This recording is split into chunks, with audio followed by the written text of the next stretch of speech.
आम्ही तटकरेंचं काम मनापासून या ठिकाणी केलं, मनापासून केलं. तटकरे साहेब सुद्धा हे नाकारू शकत नाही. तुम्ही तटकरे साहेबांना कधी पत्रकार महोदय केला तर विचारा की धैर्यशील पाटलांनी लोकसेवेला जे तुमच्यासाठी काम केलं त्यात तुम्हाला एवढा कुठे किंतु दिसतो का ते त्या ठिकाणी विचारा. त्यावेळी 6 आमदारांनी आम्ही काम केलं तटकरे साहेबांसाठी.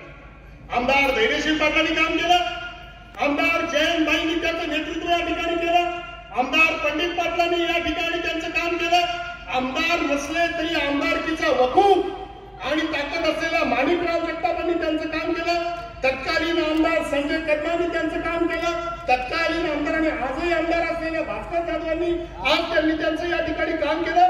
आणि एवढ्या सगळ्यांनी काम केल्या कारणानं माननीय तटकरे साहेब फुलासारखे त्या ठिकाणी मित्रांनो निवडून आले. पण आता 5 वर्षामध्ये काय परिस्थिती झालेली आहे? विद्यमानाचा क्लेम असतो तो मान्य करायला जर पक्षानं सांगितलं तर मला तो करावा लागेलच.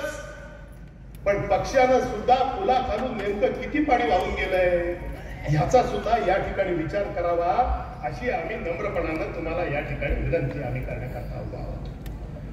6 आमदारांनी तटकरे साहेबांचं या ठिकाणी काम केलं. आता विद्यमान म्हणजे काय की जो विद्यमान आहे, जो बसलेला आहे, तो आहे तिथे म्हणून त्याची ताकद आहे, त्याच्यासोबत कार्यकर्ते आहेत.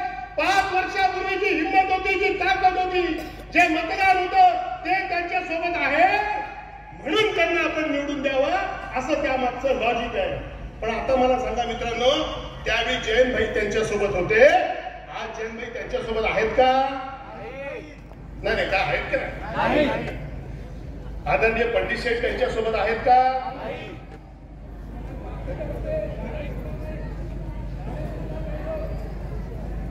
त्यांच्या सोबत आता भास्करराव जाधव आहेत का? त्यांच्या सोबत आता संजय कदम आहेत का? आणि त्यांच्या सोबत महाडचे आमदार आज दुर्दैवाने जरी आपल्यात नसले तरी त्यांचं घराणं त्यांच्या सोबत आहे का? तर त्यांच्याही सोबत तेही नाहीये.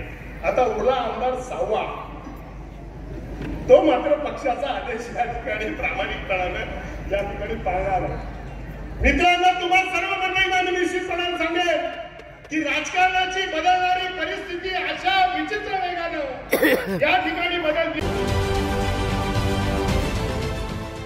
देश विदेशातील प्रत्येक घडामोडींचे लाईव्ह अपडेट मिळवण्यासाठी आता साम टीव्हीच्या सर्व सोशल मीडिया प्लॅटफॉर्मला लाईक, फॉलो आणि सबस्क्राईब करा. तसंच सर्व नोटिफिकेशनसाठी बेल आयकॉन प्रेस करायला विसरू नका.